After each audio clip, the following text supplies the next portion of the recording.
Time has gone kind of fast in the last few weeks, but Jill reached out probably a week or so ago.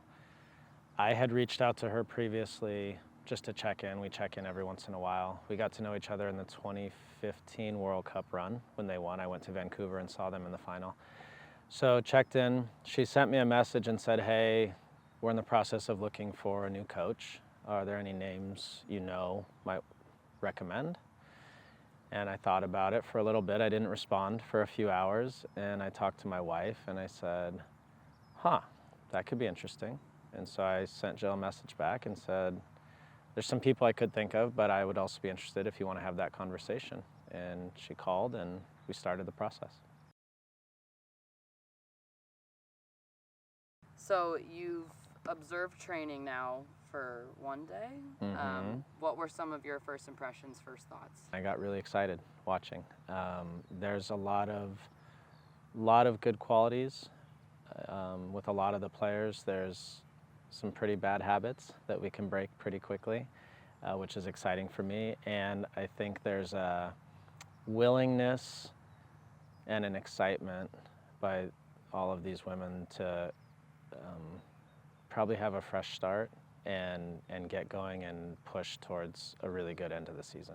What was it that surprised you so much? The ability to, well, there was a lot. There was the ability to see the field the way that I'm used to players of a high level seeing the field. There was the ability to pick passes out that I didn't necessarily think. This is very similar actually to when I started with Loyal. Pick out passes that I didn't think they were capable of. A few of the plays and goals that were scored were very, very high level. And I guess when you watch any game on TV, I tell people all the time, watching soccer on TV versus seeing it in person, it's a totally different sport. And when you see it up close with your own eyes, you realize how good these girls are. And so it was really fun to watch and got me really excited. Kind of going back to when the opportunity first came about and Jill agreed, what were those initial emotions? Like, wow, this opportunity is what to me, means what? I know myself well, so when I do something, anything, I'm all in, all in, all in. My wife loves it about me and hates it about me, but she knows I'm all in. So I spent a couple weeks really digging deep emotionally to make sure I was ready for this, speaking to a lot of people about women's game versus the men's game. Are there differences? How can I appropriately navigate that? Because it's not a world I know well. In the end, everyone said they're just soccer players, so you're going to be fine. I took a lot of time making sure that I was ready for this and wanting to do it, because now that I'm here, I want to be successful. Everything I've done in my life, I've succeeded at because I go all in. So once I get there, I'm all in, but the conversations and the sort of path of this was a little bit slow with Jill and making sure that we were both aligned and we both really wanted this. But once we did, we said, okay, let's go do it. What would you say is your approach now with the remainder of the season? We're a few points off from the playoff line, but we've got CONCACAF. We've had about a third of a season left. So what's your approach now? So the challenge is I've never started halfway through a season. So that I'm aware of that and I understand the challenges involved with that.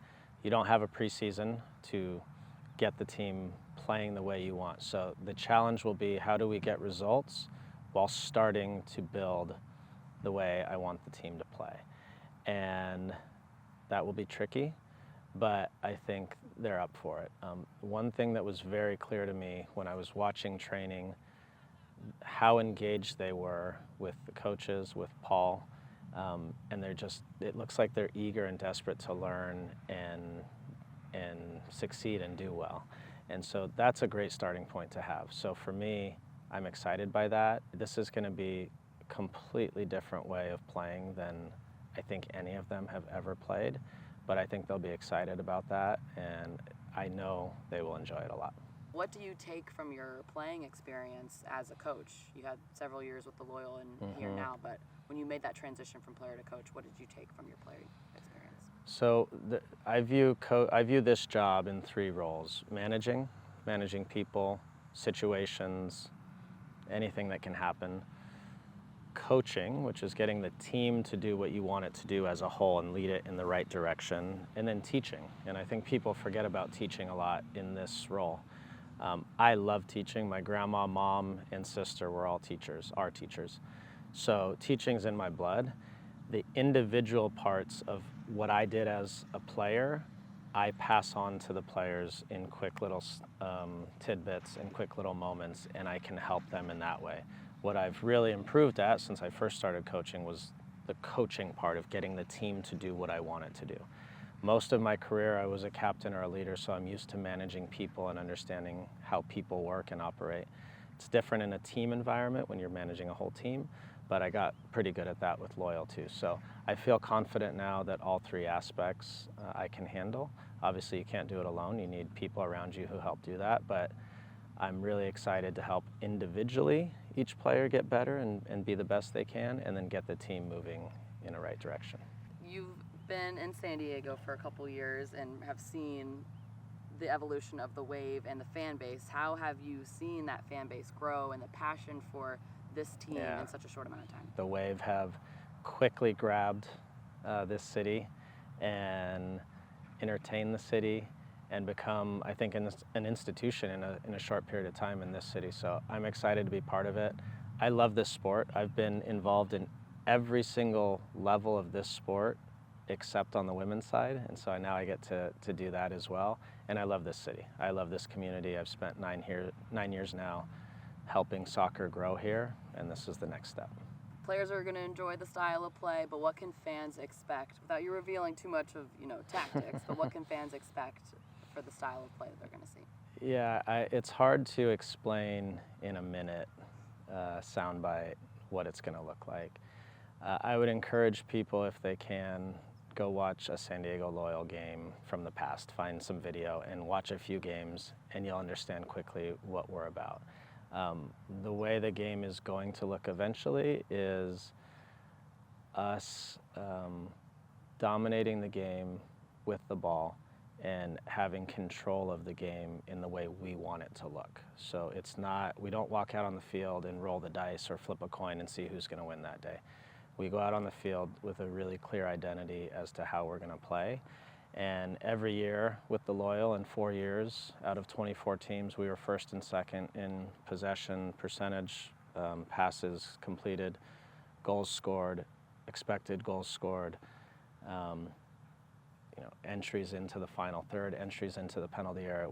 So I can talk about it all day, but the best way is for people to watch, and then it will not be immediate. It's going to take time here, but over time you'll see that we'll start to play that way too, and it's really fun to watch. Speaking about the roster specifically, we like to think we have the best goalkeeper in the world, we have the best defender in the world, Naomi Girma, some of the best attackers in the world, and legends like Alex Morgan, the best left foot, Maria Sanchez.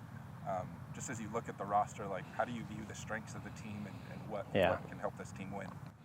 So when I started this process with Jill, I started going through the roster, watching a lot of film on each player. And the way I like to play, you need a few things.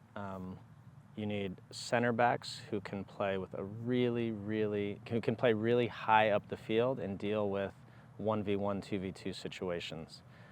There's literally not a center back in the world I could pick out that would be better than Naomi. So that's a great starting point. I think Kaylin is probably, along with Alyssa Nair, the best goalkeeper in the world. And she's also very comfortable playing high and playing with her feet. And that is a big part of what I like to do. Lots of talented, what I call number 10s through the middle of the field, with Jaden, with Mel, with Maria, with Em in there, with Sav. So lots of good, talented players in there. And then, haven't even seen Delphine yet.